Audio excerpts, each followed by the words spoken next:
Welcome back, children of the popcorn, and welcome back to Derry. Yeah? Welcome to Derry, to be exact. It's the breakdown series. Yes, and we're going to do a big, long ramble about the whole series at the end, aren't we, Baron? Hello, how are you? How We are are you? indeed, yes. I am well, Mr. Popcorn, and yourself? I am good. I am good. Very good. So we're going to keep it short and snappy following our new method that we are trying out, doing three likes, two dislikes. What did I call them? Three praises and two critiques rather than likes and dislikes. That's a bit too pedestrian. And an overall rating out the end based on our scale, popcorn scale, evil popcorn scale, of course. Yeah. But Yep, in terms of releases, episode four's just come out. Yeah, that's where we're it at has, now. yes. Full Yep, disclosure. So before we send the children to bed who haven't seen episode one, yeah, it's an hour yep. long. Go and watch it. By HBO Original, is that what they're calling themselves now, Baron? Yes, I believe that's what they're called now. Where is the little thing? Yeah, Yes, but HBO mhm, original. yeah. Now, if you want to get more of a feel for what we're doing right here, right now, just go back and watch our 16-minute Setting the Sewers. Welcome to Derry Setting the Sewers. Yeah, and it just gives a little history of Stephen King, of it, Yep, how he writes, our feelings about it, the releases up to this point, which were in Andy Muschietti's It universe. Yeah, yeah, yep. cool. And so this is episode one. What's episode one called again there, Baron? Episode one is called The Pilot, which is a bit of a play on words because it's the pilot of the series, but it is also introducing us to the pilot, Mm. which is Uh, this is great audio.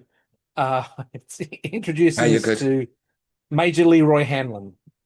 So Mike Yes. Hanlon is one of the characters from the book, and I believe it's his father or grandfather. I'm not sure where the timeline fits. Probably Yes. grandfather. But before we go into details, how do you feel about the series? So you haven't seen episode four. You've seen one, two, and three like myself. Good. No, I'm due to watch episode four. I've really enjoyed the first three episodes, which we're going to talk about in these little episodes of our own. I think it fits beautifully with the Stephen King universe. I even actually like the CG elements, giving it that Ooh, okay. nightmarish uh Valley of the Uncanny feeling. Interesting. Okay, we'll definitely get into that. That's going to be the spice of the episode. Yep. Because not that I have issues, I have critique. You see? A critique can be a calm, civilized way to discuss something that may not work for you upon first viewing. That's why you get together with your contemporaries as such in the evil popcorn cinema and discuss it. Yeah. But I think that's going to be Yep. the meat of the episode because that's the meat of the discourse online within the culture. Yeah. About this Yep. series. Yeah. Cool. So we've set the stage there. Go back to watch Setting the Sewer if you need more. Okay, so episode one, pilot. What did you think of it overall? Without a rating, just Are we giving it the generally. one just Just generally? yeah, as Great as an opener. great opener. Yeah. Great That's opener. my first praise. What a cold open to a series. Oh, yeah. Uh I know we're going to get into it in the preceding episode or the following episodes, Hmm. but and I'm going to repeat myself. The cold opens for the first three episodes have been really good. Yeah, they have. They have. And that's certainly an aspect that has made me enjoy it. I've enjoyed it overall. I should touch on that, sorry. Mm. There has been moments where I've raised my eyebrow here and there, but it hasn't taken away from the overall experience. Yep. I'll get into ways that it could be better, and it's more textural things, if that makes sense at all at an early stage. Yeah. Yep. Understandable. Um, but I do know that I am 48 years old, and I've been consuming Stephen King media since I got it out from the library, the books, eight, nine. Yeah, that's where I started. Yeah. So this guy's The infected. Yeah. So and from that era, you have a certain texture, a field, visual field to things. Baron? the first Stephen King novel I read was Cycle of the Werewolf. which is a kind of a novella. And the edition of it that I read first had some wonderful illustration by the late Bernie Wrightson in it. Not sure what mine was. It might have been Cujo. Spoilers sprinkling around. Some sprinkles may be heavier rain on your head. Some may just be pitter, pitter, pitter, pitter, pitter, pitter. Yeah, Yeah. you've been warned. Okay. Um, but the cold open, the Bat Baby, Demon Bat Baby, Yeah. and you know how I love a In good baby. with the weird Certainly, family. yeah, certainly a demonic one. The texture, the feel of this, the CGI of it did not put it off at all. And the way that it is a cold open, which is meant to be, to elaborate on it just for a second, it's meant to be basically a baseball bat, a cinematic baseball bat to the head. Yeah, you're given no real exposition. You don't know who the characters are. Often you're shown a say a victim, a person, a vulnerable person like a small child, Maddie Clemens. Yeah, Yeah. and yeah, and something really horrible happens to them, and you're going, WTF at the end, credits. That's a cold open. Would you agree, Baron? I would agree. Yeah. Yeah. Yeah. And I liked this a lot. The liver is the first sign of infestation. And I'm talking, yes, Yep. but like it's a goddamn ghost slash demon, like a, yeah, paranormal infestation. Yeah. When it's about 15, daughter, yeah, precocious, takes out this Tupperware and starts fingering the liver and starts taking it towards Maddie there, who's trying to get it out of Derry. Yeah. I loved that. And also excellent pacing to the weird of the family. Yeah, because they're very welcoming at Yeah. first. This is a good idea getting in the car with them until their faces start to smile and a twist and a Joker grimace. Yeah, that Yeah. was paced really well.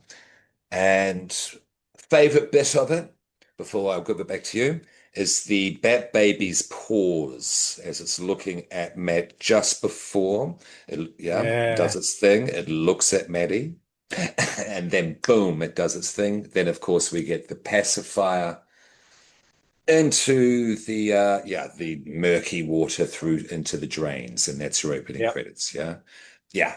It was like, yeah, I'm in. Would you agree, Baron? I would 100% agree. It was a really nice, it was a really nice little bit of movie making and Mhm. storytelling. Yeah, absolutely. Um, Credits, do they stay the same for each episode? I haven't taken note. I just had the thought Oh, nor today. have I. Yeah, we should, moving forward, We should see. take note of that. Now, I spoke about gloss. I've been speaking about texture. Yeah, this is shot in 4K or above. I don't know, 48K. Yeah, Uh, whatever. Yeah. It's yeah. shot using today's technology to get the best Yes. quality image. This is a long haul away from 1980, whatever, from the original miniseries, even Hey, 2016, 2018, I would say. Yeah. Um, Now I spoke about it's not a nostalgia thing, but what do you think of the look of Derry in this show? well, look, I really do like Derry. Derry is the uncredited character that sets the setting. So I think Derry, because Stephen King has set so much of his work there, and so much of his work is nightmarish and alternate and monstrous. I think Hmm. Derry itself has absorbed some of that. And while it's got that lovely sort of bucolic feel of the little town in Maine, like there's these little shadows everywhere that just give that indication of darkness. And I think the set dressers and the location scouters have done a really good job of finding places that look normal, but with just a little hint of darkness to them. I like that. I like that. So you think you're using a sense of contrast, points of contrast, yeah, Yeah, to emphasize what's lurking beneath Derry. It's almost Blue Velvet. Remember the opening of Blue Velvet when it yeah. pans down, when you get what's underneath the lawn, that sort of thing. But please, I'll shut up. What do you have a like and a dislike for us there, Baron? Okay. So my first like I mirror yours. The cold open was really good. It was probably the best way to bring this series to a start. I love the cinematic feel of it. I love the nightmarish feel of it, and the kappa of the pacifier or the dummy or whatever you want to call it, spinning with the spray of blood out of the car into the sewers. Awesome. Like whoever came up with that sequence needs a pay rise. Uh, the first episode, I struggled to find something I disliked. I Okay. think Hmm. that my dislike is the first episode probably could have been stretched out a little bit more. I feel like a couple of the scenes felt rushed just to try and get us into the characters. Uh, in the novelization of it does take a very long time for the Losers Club to finally form in its completeness. Now, I know in modern streaming TV series is, you're going to want to know who all the characters are in the first 5 minutes. You want to know all of their backstories. You want to know where they fit. But I think they could have spread it out a little bit more. And then episode 2 and episode 3 do slow down a little bit with the story and the characters because we've got the main couple that they've already set up. But they could have set them up one at a time. Interesting. Yeah. Rushed, curious, because I did find it strained. That's my second dislike. There was something. Ah, there was a disconnection when they were trying to set up the character dynamics through interaction, which established their Yeah. places, their positions within the town. Yeah. And saying rushed might be a good way to put that.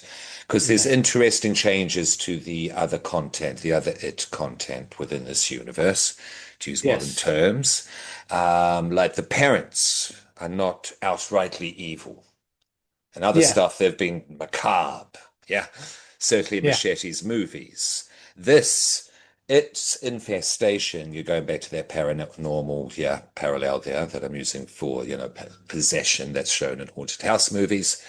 Yeah. Um, its possession does show itself in one aspect through the tragedy of the deaths of parents. Yeah. Yeah. Yeah, Yeah. and we see that through the big scenes. Yeah, that's an Yeah. interesting other way to look at it. Um, One could say a safer way, but I didn't see it as safe. I Yeah. just saw it just as another way to do it, just to give fear another angle. What do you reckon? It is possible that that's what they consider. So you maybe they sped up the start. Uh, Mm, mm. yeah. So I pacing maybe is an issue. Yeah, Yeah, pacing in the this might be first what. episode might be an issue. Uh Mhm. my issue my the oh no, I'll get to my second. I'll get to my second one when we get to it. But that Okay, that does okay. feed into my second dislike. I certainly liked Maddie Clements coming back through well, first reaching out from beyond the grave through the classic, basically a symbol of the drain, yeah, and Yeah. his finger and such.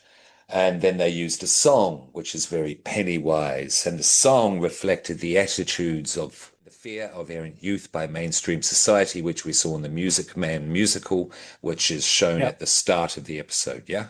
I liked that. I liked that. And that leads to, I'll say it now, you better have gone to bed, children. Lampshade face, demon, Yes. Really like the lampshade face. apparition, yes, scene, yeah. Story and scare, like Derry, the infestation of it. These concepts, these mediums almost, yeah, merge beautifully at times, certainly through the lamp-shaped demon face. What's the Losers Club, the young Jewish boy? Stanley Uris. Thank you. He's asking his father whether it's feasible because he's heard from supposedly crazy Lily, and we'll get into that. Yeah. Yeah. It's been reached out from the grave from Maddie from the sewer, the drain, the fingers, yes. But he doesn't quite believe it, so he's asking why his venerable Jewish father, yeah, who Yeah. is lovable but firm, certainly firm. Yeah. Hmm. Um, and he says, is it possible to keep someone down in the sewer and be mean to them and cause them pain, even torture them, paraphrasing, but yeah. And he goes, hey, we're Jewish. Heard of the Yeah. Holocaust? He doesn't say that, but he gets into Yeah. it in eloquent detail. Or, and then he does mention point being, he says they made us into lampshades. Yeah. And then what do we see? the it Yeah, manifestation. Yeah, does that make sense? it does. Yeah, yeah. Yeah, So yeah, I and mean, that's done beautifully. Is just to get to it now, let's do it now. Does the CGI, because at times I don't think it's very good at all, Baron. It does the take me out of it a bit. Does that diminish the fear? Does that take away from the story scare scale? Yeah, you get me? the lampshade CG wasn't great. I thought that was one The of the Bat better Baby was much ones. better. Yeah, The Bat Baby was much that better. The baby was CG on the better. lamp wasn't great. When we get to episode three, is when the CGI really started to test me. Okay, okay. Yeah, so we'll get there. Sorry, children, not to jump ahead. Do you want me to talk about one of my other likes? Please, please, please, while I look up my next note here. So Chris Chalk, the actor who plays um Dick Halloran, Hmm. is a really, really good match for Scatman Crothers, who played the character in The Shining, Absolutely. and Yeah. Carl Lumley, who played the character in Doctor Sleep. He's a really good match for both of those actors. I think they've done an amazing job of casting him, and his feeling throughout. He's obviously consumed the material and worked out that he wants to do a complementary performance rather than making it his own. And I think he's doing a really good job of doing that complementary performance of Dick Halloran. So yeah. Is that seen through the eyes? Do you think that's where he's channeling his complimentary Yeah. performance? Yeah. Yep. Yeah, I Yeah, think so 100%. as well. Yeah. He does a Yeah. lot of really good eye acting. Yeah. Because it's Certainly. difficult to perform the shine. Hmm. Look, beautifully put, beautifully put. Now, Um, now that does lead into one of my dislikes, if you want. please, Um, please. in the first episode, I found it difficult to remember who the kid characters were supposed to be. So I found it difficult to kind of separate them. Mm, And they become that's more fair. distinct further on. But in the first episode, because they layered so much in, it was like, who is that one again? Is that one the thing? So yeah, so I was a little bit confused in the first episode who everyone was. Yeah. The Losers Club storyline, is it more engaging than the Soldiers storyline? Ooh, I okay. think so, but please after you. Yes and no. I like the new. Oh, actually, you know what? I kind of like them both about the same, only because they are both new storylines to the story. Because we're not dealing Okay. with the original Losers Club, we're not quite sure where this is going to go. Whereas with the Machete Yeah, movies, or even the Tim Curry as It miniseries, we knew where the story was going because it was pre-written. Whereas these are new tracks on the absolutely. album. And just to Kind of touch like. on it, sorry, uh, after you, Baron, or sure, after you. I was going to say I kind of like them both about the same. Fantastic. And if you can, just briefly, since we're here now at the start of the series, when is this set? So this is set in 19. So the novel was written in 1986. It's the prequel to the 2017-2019 Machete It films. It is set in 1962. 1960. So we're following the 27 cycles established in a previous book, which we touched on Correct. in our previous little introductory app to the series, Seating the Sewer. Check it out on YouTube and follow us at Evil Popcorn Pod. Yes. Okie dokie. Where are we up to? Second death. Yeah. I wrote that down because the first death, of course, Maddie Clemens. Hmm. Yeah. Bat Baby gets him. Bat Baby returns, of course, to reap the second death of our space In the boy, second one. Astro Boy. Let's call him Astro Boy, whitewashed Yeah, Astro yeah. Boy. Yeah, so yeah, they've killed two kids. Let's bring this Yep. up. Yeah, In the this first is episode. this is a serious show. I Yeah. mentioned it briefly back when we were covering Nosferatu. I spoke about this, and Bill Skarsgård said, "No, no, no, we go in terms of the violence and gore. They do, don't they, Baron?" Oh yeah, they really Mm, do. mm. Like this is not a soft show. This is a No, show that will tear characters apart And that's the other thing too. Like these are all new characters. We don't know that anyone in this show, other than Dick Halloran, survives. Hey, that's a point. That's a point. It's good though. We are, Yeah, this is evil popcorn there, children of the popcorn. It's a great bit of horror, definitely. yeah, Yeah, yeah, yeah, yeah. And the CGI in this is good. Keep that in mind. I yeah, like it in this one and the cold open, it was fantastic. Yeah. yeah, I liked it there and then. And that's a thing I'll get into as well as we go on. Now, Lily, poor Lily, yes. Is yes. she Poor is Lily. she is she our every woman, if you will? Yeah. Possibly. That we Uh, see through that she's guiding us through the world at this point. Are we meant to with her in terms of yeah, the Losers Club? In terms of Losers yeah. Club, yeah. I think she's the hinge of the Losers Club. She's hmm certainly the one that started with the most damage already. hmm Absolutely. Because she comes from Juniper Hill, Yep. 1950, 1950s asylum. Yeah. Mhm. You don't really need that much confabulation. You don't really need to make it that much fiction to not make it horror. Yeah, yeah, yeah. And King readers will recognize the name of Juniper Hill because it is mentioned in a number of his books. Okay, absolutely. Okay, really? Yeah. That's great. So, and on that note, what do you? How do you? We'll come basically to the end of the episode. Yeah, Yep. that we're reviewing. What do you think? Have they established Derry Yes. for this series? Yeah. Yes. In a Yeah, yeah, yeah. respectful way and structurally, referentially sound way. Yes. Yeah. Okay. Um, it helps that they are pulling from the Muschietti movies, so they already had a bunch of the production stuff set up, and they're using the same town Sure. that they shot in. Please, please, Give me please. 1 sec. I'll be back. Yeah. I'll be back. I'll speak. I'll vamp. Yes, I like it at this stage. It does lag a little for me in the character development, basically. Some of the dialogue can be a little prosaic. That's one last critique I do have to say.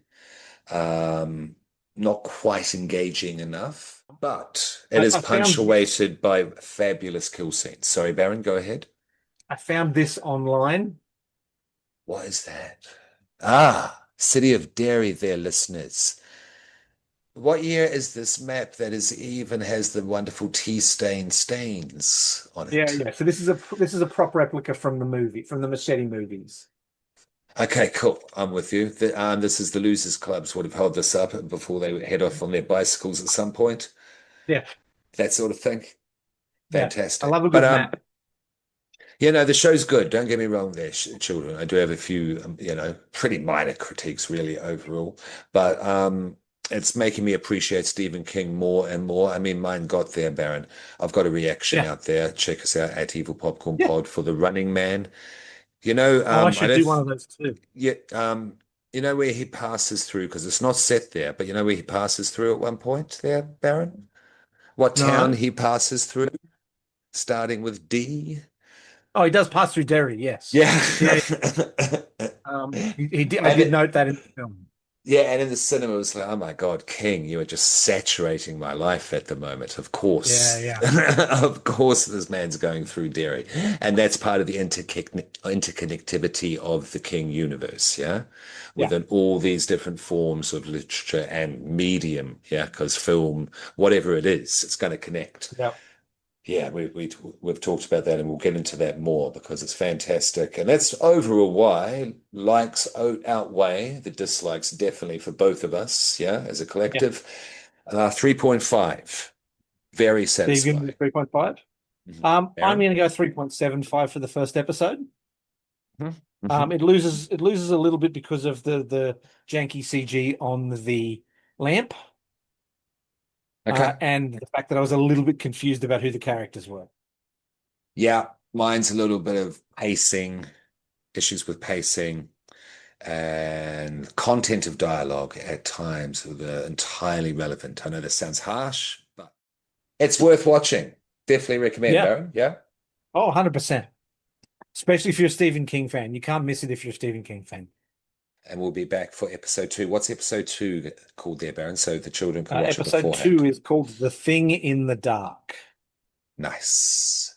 And yeah, this has been Mr. Popcorn, who has been very glad to be welcomed back to Derry. Pennywise, I miss you, you scary bastard. Go to bed, children. Go to bed.